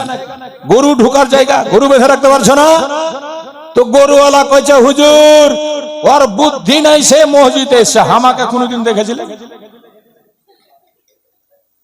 কইছে ওর জ্ঞান নাই, আকেল নাই, নির্বোধ বলে মসজিদে চলে এসছে, আমাকে কোনোদিন দেখেছিলাম মসজিদে? মানে ও খুব চালাক, ওই জন্য জীবনে মসজিদে যাই না। মইরা দেখ, সময়কে মূল্যবান মনে করুন, নামাজ পড়ুন। তো নবী বলছেন ৩ প্রকারের লোক জান্নাতে যাবে না। এক, যার সাবালিকা বেটি ঘর থেকে বের হয় বেপর্দা, বাপ দেখে নিষেধ করে না, সে বাপ দাড়ি টুপি ছেড়ে তাহাজ্জুদ পড়েও জান্নাত যাবে না। ওকে বেটির জন্য জাহান্নামে যেতে হবে। বাপ গেছে হজ করতে আর বেটি ঘুরে বেড়াচ্ছে বন্ধুর সঙ্গে পার্কে, ওই বাপ জান্নাত যাবে না। আপনি কেন আপনার বেটিকে পর্দায় রাখলেন? গার্জেন হিসেবে আপনাকে জাহান্নামেই যেতে হবে। ২, যার স্ত্রী বেপর্দা বাড়ি থেকে বের হয়, স্বামী দেখে তাকে পর্দার জন্য কড়াকড়ি করে না, সে স্বামী জান্নাতে যাবে না। ৩, আর আরিয়াতুন কাসিয়াতুন মাইলাতুন মুমিলাত, যে মেয়েরা কাপড় পরেও রাস্তা ধরে চলবে তো মনে হবে উলঙ্গ চলছে, টাইট ফিটিং সিটিং আর শুটিং কাপড় পরে একদম লাল টুসটুসা ঠোঁট করে আর মোবাইলের গলাকে চিপে ধরে আর ওড়নাটাকে গলাতে প্যাঁচ মেরে আর উটের মতো ঝুটি উপরে করে বের হয় কিছু মেয়ে ছেলে, দেখবেন রাস্তা ধরে অপরকে আকৃষ্ট করার জন্য নিজের দিকে। নবী পাক বলছেন এই মেয়েরা দলে দলে যাবে জাহান্নামে, এরা যাবে না জান্নাতে। আজকে যে কোনো মেলা, জালসার মেলা লাগুক, জালসা করলে তো মেলা লাগা বসতে দিতেই হয় না, আর উরুসেরই লাগে। দেখবেন মুসলিম মেয়েদের অবস্থা, আর বিহা টিহাতে তো রে বাপ রে বাপ, যদি খালি বিহা লেগে যায় আর খালি কহেন জাগে ইয়ার মা ওয়ার মা ইয়ার তোরাকে সবকে যেতে হবে ডলি বিবি, আর ফের না কহিলেও জ্বালা, যদি না কহেন তো একবারে গর্ভমুখী হয়ে বসে আছে বাড়িতে, মুখ ফুলিয়ে বসে থাকবে। আর যদি খালি কহে দেন যে বিহাতে যেতে হবে ডলি বিবি, তো রাত থেকে সাজতে শুরু করেছে, গাড়ি ছুটে যেছে তাও সাজা হয় না। আগে আইন আগে বাহারার আগে কইছে থাম থাম থাম, ইন্নি করছে ইন্নি করছে ইন্নি করছে। যদিও শরীয়তে ইসলামে মেয়েরা শুধু সাজতে পারে এক জায়গাতে, নিজের ঘরের মধ্যে স্বামীকে খুশ করার জন্য যত বেশি পারে সে সাজুক, শরীয়তে মানা নাই।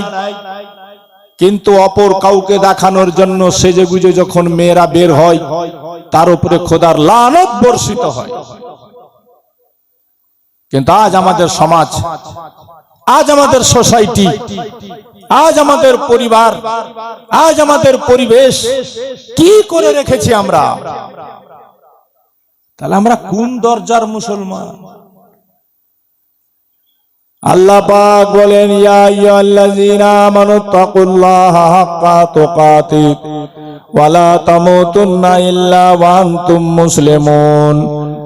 হে ঈমানদারেরা, তোরা আল্লাহকে ভয় কর, ভয় করার মতো, আর মরে যাস না পুরোপুরি মুমিন মুসলমান না হয়ে।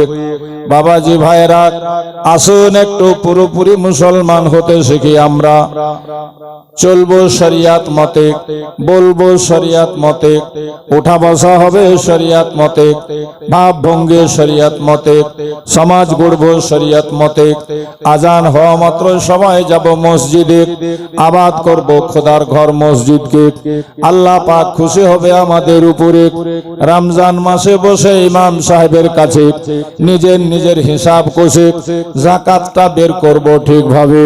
আজকে মুসলমানেরা সঠিকভাবে যদি যাকাত বের করে বাবা, সমাজে কেন এলাকায় কোনো গরিব মানুষ থাকবে না, সবাই মালদার হয়ে যাবে। আফসোস, বড় দুঃখ লাগে, যাদের উপরে যাকাত ফরজ হয়েছে বহুদিন আগে, তারা যাকাত বুঝারও চেষ্টা করে না, যাকাত আদায় করে না। আলিম ওলামাদের পরামর্শ নিবেন, জানাবেন খুলে আমার উপরে যাকাত ফরজ হলো কি হলো না। মাওলানা সাহেব আপনাকে সুপরামর্শ দিবে, সেই মোতাবেক চলার চেষ্টা করবেন। আল্লাহ পাক কোরআন শরীফে তাই বলেন, ফাসালু আহলা যিকরি ইন কুনতুম লা তাআলামুন। তোমরা প্রশ্ন করো জ্ঞানীদের কাছে, যে বিষয়ে তোমরা জানো না জেনে নেওয়ার চেষ্টা করো। আজ আমরা সমালোচনা করতে পারি, জানার জন্য আগ্রহ আমাদের নেই। আল্লাহর নবী বলেন, শিখতে থাকো। উতলুবুল ইলমা মিনাল মাহদি ইলাল লাহাদ। মায়ের কোল থেকে কবর যাওয়া পর্যন্ত তোমরা জ্ঞান অর্জন করতে থাকো। আল্লাহর নবী জ্ঞান শিক্ষার চর্চার উপরে এত তাকিদ করেছেন, একটা বয়স্ক লোক যদি শরিয়ত শিখবো, ইসলাম শিখবো, কোরআন পড়তে শিখবো, আলিম ওলামার পাশে গিয়ে বসে, যেতে আসতে লোকটা কোরআন শরীফ শিখতে শিখতে মারা গেল। আল্লাহর নবী বলেন, ওই বুড়ো মানুষটার কবরে দুটা ফেরেশতা এসে সকাল সন্ধ্যা তাকে কোরআন পড়াতে থাকে। ওই লোকটা যখন উঠবে কিয়ামতের মাঠে, দেখা যাবে পুরোটা কোরআন তার যেন মুখস্থ হয়ে গেছে, হিফজ হয়ে গেছে। বলুন সুবহানাল্লাহ। আমাদের বুড়া মানুষদের কাম নেই, সকালে কোন রকম যেটি ফজরের নামাজ পড়ে সোজা যাবে চায়ের দোকানে, আর চায়ের দোকানে দেয় দেখবেন দাঁত আছে তাও, না আছে তাও, খালি ফক ফক ফক ফক করে বলছে। ই মৌলবীর বিরুদ্ধে কথা, ও ইমামের বিরুদ্ধে কথা, ই নেতার বিরুদ্ধে কথা, ও নেতার বিরুদ্ধে কথা, ইয়ার বেটার কথা, ওর বেটির কথা। চায়ের দোকানে দেখবেন বসে, হয় কি হয় না? একটাও ভালো কথা হয় না, খালি সমালোচনা, খালি সমালোচনা। মানুষের সমালোচনাতে যেটি সময় ব্যয় করে মানুষ, সেটি সময় যদি ছেলে পেলেদের পিছে লাগাতো তো ছেলে পেলেগুলো সব মানুষ হয়ে যেত, যেগুলা বাঁদর হয়ে ঘুরে বেড়াচ্ছে। আমাদের ছেলেদের স্টাইল দেখবেন, ছিঁড়া প্যান্ট পরছে, ছিঁড়া প্যান্ট, আর চুল কাটছে তো এদিকে চুল নাই, এদিকে চুল নাই, মাঝখানে একদম লম্বা করে ছেড়ে দিছে। কোনটা বলে মুরগা কাটিং, কোনটা বলে উট কাটিং, কোনটা বলে কি কাটিং, আর কানে ভর দিছে দুটা খুটলি, আর মোটর সাইকেলকে এমন করে মুচড়াইছে মনে হচ্ছে রোড মোডকে ফেড়ে ফেল দিবে। আর পেপসির দোকানে যা দাঁড়িয়া দাঁড়িয়া কইছে, একটা পেপসি গুলা দিস তো হে, বাম হাতে ধরে আর একদম খাড়িয়া খাড়িয়া গট গট করে টেনে লে, খুব শান্তি। এই তো শিক্ষা দিয়েছে বলে, যার ফলে আজ আমাদের সমাজ, আজ আমাদের সোসাইটি, আজ আমাদের পরিবেশ দিন দিন নিচে নেমে যাচ্ছে, নিচে নেমে যাচ্ছে, নিচে নেমে যাচ্ছে। কারণ আমরা সুন্নাতে নবীকে ফলো করি না। দেখুন, আমার নবীর সবচেয়ে বড় শত্রু হলো ইহুদিরা। কারা? জোরে বলেন কারা? ইসলামের বড় শত্রু হচ্ছে ইহুদিরা। আর নবী পাকের তো দুশমন নবীর জন্মের আগে থেকেই। আপনারা নবীর জীবনীতে শুনে হবেন, নবী যখন বাপের পিঠে ছিল তো আব্দুল্লাহর কপালটা নূরের মতো চমকাতো। তখন মক্কা মদিনায় প্রচুর ইহুদিরা বাস করত। তারা বুঝতে পেরেছিল এই আব্দুল্লাহর আওরস থেকে একটা সন্তানের জন্ম হবে, আখেরি জামানার সে নবী হবে, আর কলমা একটা লা ইলাহা ইল্লাল্লাহ মুহাম্মাদুর রাসূলুল্লাহ বলে প্রচার করবে, আর তার ভাষাগুলো এত মিষ্টি হবে, তার কথাতে আকৃষ্ট হয়ে মানুষ ইসলামের দীক্ষায় দীক্ষিত হবে। ইহুদি নাসারার আর কোনো বসবাস অস্তিত্ব মক্কা মদিনায় থাকবে না। এজন্য না থাকবে বাস, না বাজবে বাসি, না আব্দুল্লাহ থাকবে, না তার ছেলে দুনিয়াতে আসবে, তাকে মেরে দাও। শুনে হবেন আপনারা, আমার নবীর আব্বা শিকার করতে গেছে, ইহুদিরা নবীর আব্বাকে মারতে গিয়েছিল, আল্লাহ পাক ইহুদিদের হাত থেকে আব্দুল্লাহকে বাঁচালো। নবী পাক দুনিয়াতে এলো, 7 বছর বয়সের নবী, মায়ের সাথে ঘুরতে গেছেন মদিনা। মদিনার এক পুকুরে গিয়ে নবী চান করছেন। ইহুদির এক জ্ঞানী গুণী লোক দেখতে পেল আমার নবীকে, রাসূলুল্লাহর পৃষ্ঠ মোবারকে মোহরে নবুয়ত ছিল এবং চেহারা মোবারক পূর্ণিমার চাঁদ চাইতে উজ্জ্বল। দেখার পরে বলেছিল এই ছেলেটাই হবে আখেরি জামানার নবী, মেরে দাও একে। নবী আমার শুনতে পেয়ে বললেন গিয়ে মাকে। মা তখন নবীকে নিয়ে সেখান থেকে মদিনা ছেড়ে ফিরে আসলেন মক্কাতে। আমার বলার উদ্দেশ্য, এই ইহুদি জাতিরা এত নিকৃষ্ট জাতি, যার সম্পর্কে আল্লাহর কোরআন পর্যন্ত বলেছে জরিবাত আলাইহিমুজ জিল্লাহ, আল্লাহ তাদের উপরে জিল্লাতকে মুসাল্লাত করে দিয়েছে। এই বেহায়া কওম, বেশরম কওম, ওয়াদা খেলাফ কওম সর্বপ্রথম বিশ্বাসঘাতকতা করেছিল মদিনাতে রাসূলুল্লাহর সাথে। ফলে আমার নবী বাধ্য হয়ে মদিনা থেকে ইহুদিদেরকে তাড়িয়ে দিয়েছিলেন। সারা পৃথিবী এরা ঘুরতে ঘুরতে জাপান জার্মান কোথাও জায়গা না পেয়ে জাপানে যখন পৌঁছাই, হিটলার তখন এদের স্বভাব চরিত্রের উপরে তুষ্ট হয়ে, নারাজ হয়ে, অসন্তুষ্ট হয়ে 60 লক্ষ ইহুদিকে গ্যাস চেম্বারে ভরে পুড়িয়ে মেরেছিল, 10,000 ছেড়ে দিয়েছিল। পৃথিবীর লোক জিজ্ঞেস করেছিল হিটলারকে, এ জাপানের হিটলার, তুমি একে কেন ছাড়লা, এই 10,000 কেন ছাড়লা?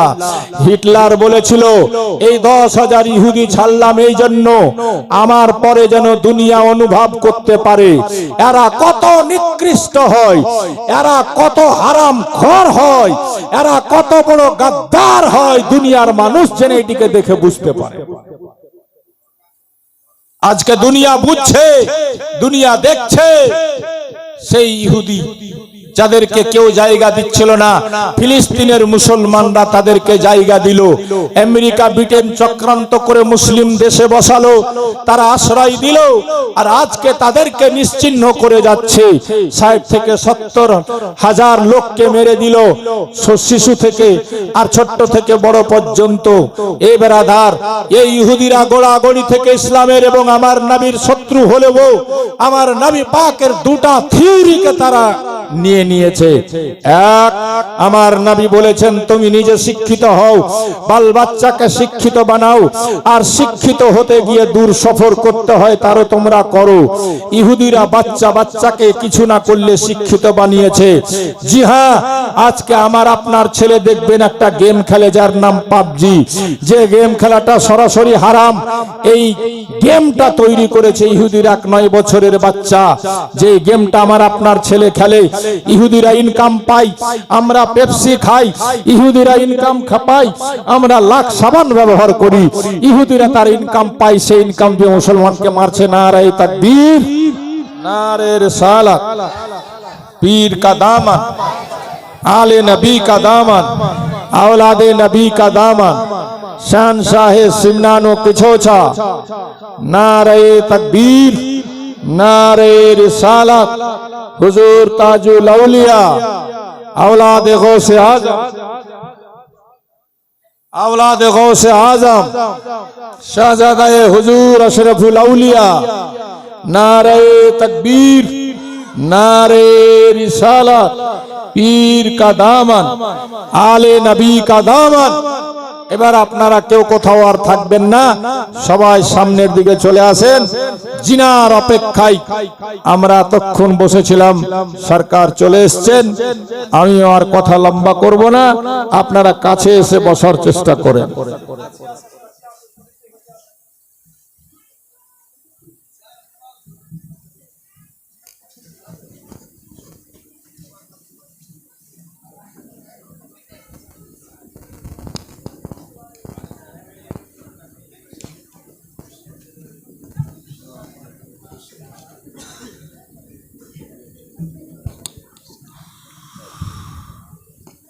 আল্লাহুম্মা আলা মাওলানা মুহাম্মাদ ওয়া আলা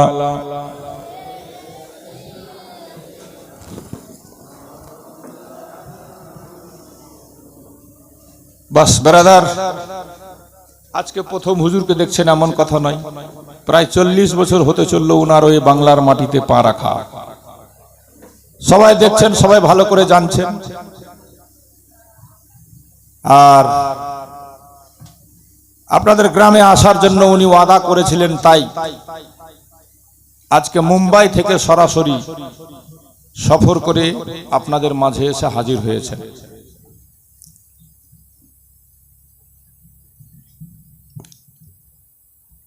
আমি আর বেশি লম্বা বক্তব্য রাখবো না, কারণ আমাকে আপনি যে কোনো সময় দাওয়াত করে নিয়ে এসে ওয়াজ নসিহত শুনতে পারবেন। হুজুরকে তার সব সময় আমরা পাবো না, নির্দিষ্ট সময়ই পাওয়া যায়। আপনাদের ভালোবাসায়, আপনাদের মহব্বত পেয়ে উনি ওয়াদা মোতাবেক আপনাদের মাঝে পৌঁছে গেছেন। আর আলহামদুলিল্লাহ আপনাদেরকে ভালোবাসেন, দীর্ঘদিন ধরে গ্রামে আসেন, আপনারা ওনাকে ভালোবাসেন বলেই পেয়েছেন। কারণ ইনাদের জীবনে আমি এটাই দেখলাম 20, 25, 30 বছর ধরে, যে ইনাদেরকে পেতে হলে মহব্বত লাগে। পয়সা দিয়ে শুধু ইনাদেরকে পাওয়া যায় না, মহব্বত দিয়ে পাওয়া যায়, ভালোবাসা দিয়ে পাওয়া যায়। নিশ্চয় আপনাদের মধ্যে ভালোবাসা আছে, আপনারা ওনাকে পেয়েছেন। তবে দুটো কথা বলে আমি বিদায় নিব। হুজুর আমাদের এই বাংলার জন্য কি করছেন আর কি করলেন, কি ভাবছেন, আশা করছি এটাও আপনাদের কাছে আর অজানা কিছু নেই। একটা সময় ছিল এই কাহলা বাস্তিতে আশরাফুল আউলিয়া হুজুরের আব্বা বলেছিলেন, 305 का मेंबर बनो, हम ऐसा ऐसा करने जा रहे हैं। মানে এমন কিছু আমি করতে যাচ্ছি।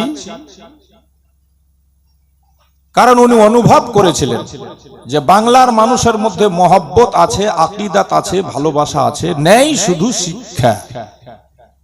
আর এটা কথা সত্যি যে এখনো অন্য রাজ্য থেকে বাংলার মুসলমানরা আমরা বিশেষ করে ইসলামী শিক্ষায় অনেক পিছিয়ে আছি। কথা ঠিক বলছি না ভুল? আপনি বিহারে যান, ইউপিতে যান, ছোট ছোট বাচ্চা দেখবেন শুদ্ধ কোরআন পড়তে পারে। আমাদের এখানে ইল্লা মাশাআল্লাহ অনেক মসজিদের ইমাম সাহেব পর্যন্ত কেরাত শুদ্ধ নেই, মানে যেমন তেমন পড়া, কারণ চর্চা নেই। তো হুজুর চেয়েছিলেন যে এখানে এমন কিছু প্রতিষ্ঠানের দরকার আছে, শুধু মাদ্রাসা মক্তব নয়, যে সর্বশিক্ষা ওখানে হবে। আর সব লাইনের ছেলেরা, সে ইংলিশ মিডিয়ামের হোক, বাংলা মিডিয়ামের হোক, সে ছেলেটা ডাক্তার হোক, মাস্টার হোক, কোরআন পড়বে শুদ্ধ, কেরাত করে কোরআন পড়তে পারবে, নামাজের কিছু মাসলা মাসাইল জানবে। বিএ পাস হোক ছেলেটা, এমএ পাস হোক ছেলেটা, ডাক্তার হোক, ইঞ্জিনিয়ার হোক, প্রয়োজন হলে সে খুতবা পড়াতে পারবে, প্রয়োজন হলে দাঁড়িয়ে বাপের জানাজা পড়াতে পারবে। এরকম প্রতি ঘরের প্রতিটা ছেলে যেন হয়, তার জন্য এরকম একটা প্রতিষ্ঠান লাগবে যেখানে গিয়ে সব শিক্ষা ছেলেরা পাবে। আমি ওইরকম একটা প্রতিষ্ঠান তৈরি করতে চাচ্ছি। তাই আজ থেকে 27 বছর আগে পান্ডুয়া শরীফ, যে জায়গাটা 700 বছর আগে রাজধানী ছিল, আলাউল হক পাণ্ডবীর জামানায় এমন ইউনিভার্সিটি চলতো, সেখানে 500 জন শিক্ষক একসঙ্গে বসে শিক্ষকতা করেছে। কিন্তু মানুষ মর্যাদা দিতে পারল না। জালাল তাবরিজি এসে, জালালে এসে চলে গেলেন এখান থেকে ছেড়ে সিলেট। সব নিশ্চিহ্ন হয়ে গেল, মাটিতে মিশে গেল।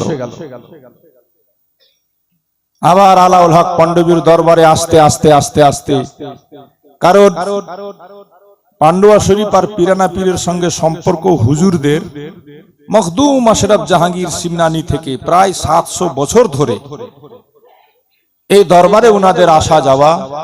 মখদুমে পাক 700 বছর আগে বাদশাহী ছেড়ে এই বাংলার মাটিতে এসছেন।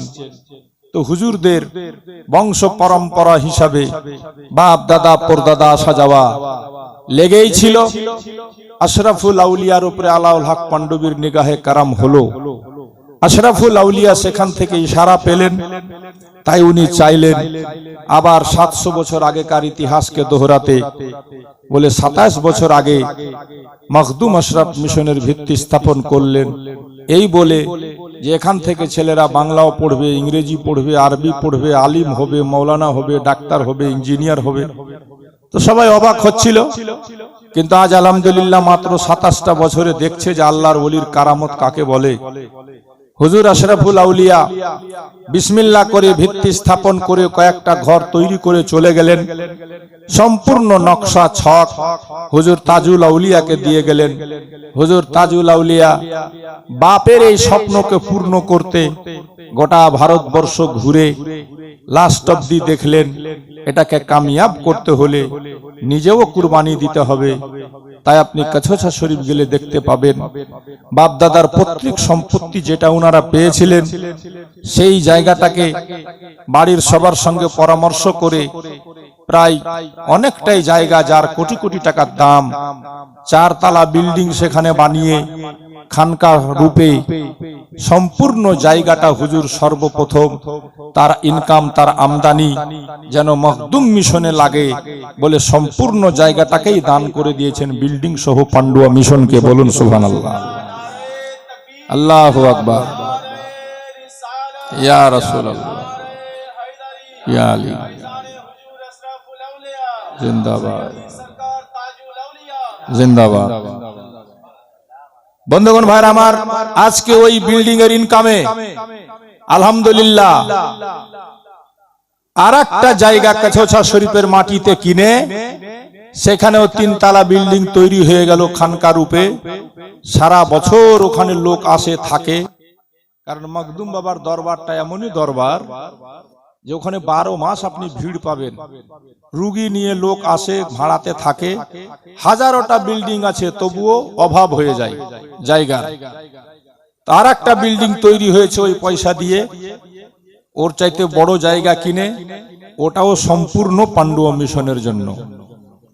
সুবহানাল্লাহ, সুবহানাল্লাহ, সুবহানাল্লাহ।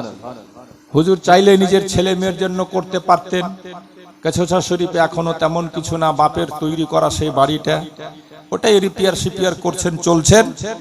আর সমস্ত কিছু ভাবেন তো মিশনের জন্য। আপনারা যারা উরুসে গেছেন, উরুসে যাবেন, আবার আগামী মুহররম মাসে আল্লাহ বাঁচিয়ে রাখলে আমরা যাব, দেখবেন হুজুরের বাড়িতে উরুসের সময় যে মাহফিলে মিলাদটা হয় সেখানেও যেটুকু কালেকশন করা হয় সম্পূর্ণ পান্ডুয়া মিশনের জন্য। সুবহানাল্লাহ, সুবহানাল্লাহ। তাহলে এত বড় কুরবানি যে পীর দেয়, আল্লাহ পাক তো ইনশাআল্লাহ মাদাদ থেকে সাহায্য করবেই। তাই সুবহানাল্লাহ, আপনাদের মতো যাকাত ফিতরা ওসুর দেনেওয়ালা হুজুরের এই কুরবানি দেওয়ার ফলে লোক দেখলো যে হুজুর বাংলার মাটিতে আশরাফুল আউলিয়া মানুষের জন্য, সমাজের কল্যাণার্থে আহলে সুন্নাত ওয়াল জামাতের বাচ্চা বাচ্চাকে শিক্ষিত করতে যে প্রস্তাব রেখেছিলেন সেটাকে বাস্তবে রূপ হুজুর তাজুল আউলিয়া দিতে গিয়ে এত বড় কুরবানি দিয়েছেন। আমরা যদি সামান্যটুকু তিনার সাথ দিতে না পারি তাহলে আমাদের মতো হতভাগা আর কে হবে। তাই আপনাদের মাঝে অনেক সুবহানাল্লাহ যাকাত ফিতরা দেনেওয়ালা আপনা মনে দিয়ে আসে, নিজের হাতে দিয়ে আসছে। আপনারা জানেন 27 বছর হয়ে গেল, কেউ বলতে পারবে না কাহলা বস্তির লোক যে চেক নিয়ে, রসিদ নিয়ে রমজান মাসে আমের সিজনে, ধানের সিজনে, খালের সময় বাড়ি বাড়ি কেউ গিয়ে পয়সা উঠিয়েছে, কেউ বলতে পারবে? মিশন থেকে কেউ আসে?